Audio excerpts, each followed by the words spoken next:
What's up, everybody? This is Nicholas Holt. And Jacob Holt, and this is the Holt Perspective. All right, welcome back, everybody. Big weekend, the CrossFit Games. We're not going to talk about too much, but congratulations, Justin Medeiros and Tia Claire Toomey. If you're watching, drop a comment in below. We'd love to talk to you. We're going to start again talking about what our favorite workout of the week was. Mine last week was 7 rounds of 7 power snatches at 115 pounds and 49 double unders. Oh, Going back and forth between those two. That one sounds nasty. It was a grind because each round relatively was not that bad. Time cap was 12 minutes. Target time was 8 to 10 minutes. I finished right after 9 minutes with it. Oh, you were right in the target then. Right in the target. So right in the middle of the target for this Metcon. But yeah, double. Where do you think that you started? You started at a good pace. Too fast, too slow? What are you feeling? I probably started a little too fast. I think that's the biggest thing. Kind of hard to. I start a lot of my workouts too fast, especially when it's as easy as 7 power snatches at 115. Like it's something to kind of just throw up. Right. But were you able to keep it unbroken? Was able to keep the power snatches always unbroken. The double unders just were exhausting. That's a lot of double. After doing power snatches, you can use your lower half, obviously, but you can't use it as much as you normally do. So a lot more taxing on the arms. So getting those 49 double unders to just never give those arms a break was tough. Took a little sit down break after that one for me. Yeah, I feel that. All right, well, that's good. So my favorite workout of the week was a 4-time workout. It was a 1,000-meter run, 50 dumbbell step-ups with a 50-pound dumbbell on a 24-inch box, 50 GHD sit-ups, 50 dumbbell snatches with the 50-pound dumbbell, 50 GHD sit-ups, and a 1,000-meter run. So that one was nasty. And I did it as the run as a 50 meter shuttles. So it was 50 meters down, 50 meters back. So it was 10 back and forth.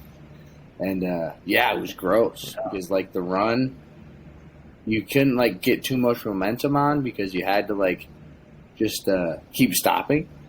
And then the dumbbell snatch was light enough that you first the dumbbell step ups was you just toss the dumbbell on your back and you just go. You don't stop.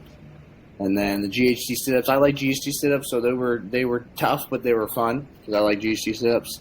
And the dumbbell snatch was just annoying because you just there's no reason to let go. No, can't. So you had to keep it. And then the run, at the beginning, I remember when I got back on the 1,000-meter run, my first 2 shuttles were just slow as can be. Oh yeah, running at the end of a workout, you just feel like you're shuffling for the first 100. Yeah, you're just running in sand. Yeah. There's nothing worse when you leave the box and you just get out there and you're the legs are gone and you're just hobbling around. You just want nothing to do with that last run. Yep. Yeah, but it was fun. So, that was a good one. Nice little burn. Favorite workout of the week. Boom. I like it. All right. But now we're going to get into our question of the day. For the week. So the question is, does programming matter? Is it important? How important is it? Can we just follow any program? That's the question. So Kobe, what do you think here? What's your thought process? This is layered, but first instinct, question, answer, go. If someone walked up to you and said, is programming important, what do you say? Yeah. Short answer, yes or no? Yes. Programming is important, right? So if we just go to the gym and pick up some weight, move some weight around, try this, try that, we'll get a little bit stronger, but we'll get Right. It's not going to hurt you. yeah, nothing's gonna hurt unless you're obviously doing bad form. But Right. yeah, Right. you're not going to hurt yourself by just randomly picking workouts and say, yeah, we'll do this, do that, do that. But you're not going to better yourself as far as whatever your goal is. So, as with everything, like you need to set like a long-term goal of what you want to do, and then short-term goals from that to tackle that to get to the long-term goal. I think you kind of view that with your programming. So, like, what do you want to get out of working out? You want to get better at this specific movement. You want to be able to hold on for longer for Metcons. Whatever it may be, then your programming should model that. If you're somebody who's really good at powerlifting and you can't hold on to save your life and you want to be well-rounded, if you spend your whole time powerlifting and never running or never having specific goals or specific workouts to help you hold on longer, it's never going to happen. So programming is important. Just short answer, and then we can dive a little bit deeper into that. What do you think? So yeah, I would have to say I agree. Programming is important to an extent. So that's my big thing here is with this to the extent because programming is important in the sense that, like you said, you can't just walk into the gym and just be like, oh, I'm going to pick bench press today and power cleans. And then tomorrow I'm going to walk in and I'm going to say, I'm going to do leg press and back squat. It's like you have to have some rhyme or reason of what you're doing. And you really should like at least be able to see 6 weeks in advance. That's my opinion. You're like, I have a cycle of 6 weeks that this is where I want to be at for X, Y, and Z. And you should have some overarching goal, like you said, by the end of the 6 weeks, like, I want to get better at handstand push-ups. So I've been doing a handstand push-up progression. You need to have that within your programming. But at the same time, when you're looking at programming, I think that there's a lot of really good baseline programs out there. Like, you look at a ton of different ones, like, whether they're like the big names, like they're, the Mayhem, the Comp Train, the Brute Strength, the Deca Comp, the Underdog, like all those really, I think they're all super good bases. But at the same time, if you're someone who almost like falls too in love with the programming too much, where you only do exactly what that program says, then at some point you have to put your big boy pants on and be like, hey, this is what I need to do. So even though this programming says this, I can pull from it, but at the same time I can make my own tweaks to it, and I think that's extremely important, because if you don't make the tweaks to it, then you're not going to be able to go ahead and see progressions in it. Like, that's like someone saying, like, I want to get better at clean and jerking, but I'm going to clean and jerk like every other week, and one time it's in a Metcon, and one time it's outside of a Metcon, and one time it's like a dumbbell clean and jerk, and something like. If you want to specifically improve something, you have to make tweaks to the program that's at hand. I mean, great programming, like all those programs you listed, really good stuff, but they have to cater to everyone. So they can't just be like, all right, I am giving you training, I am working on you specifically. Mm-hmm. They have to be like, all right, the general population of who they'll see, of who wants their programming, is going to need a little bit of everything. Right. So if you see that little bit of everything, all right, but then you can tweak that of saying like, hey, I'm really good at this movement and they have this programmed. Instead of doing that movement, maybe I'll do half of what they do, because it is a general outline of it. And then with that extra time that I now just made, boom, I'm going to work on handstand push-ups, gymnastic movements, like whatever that you want to work on, and just make it your own.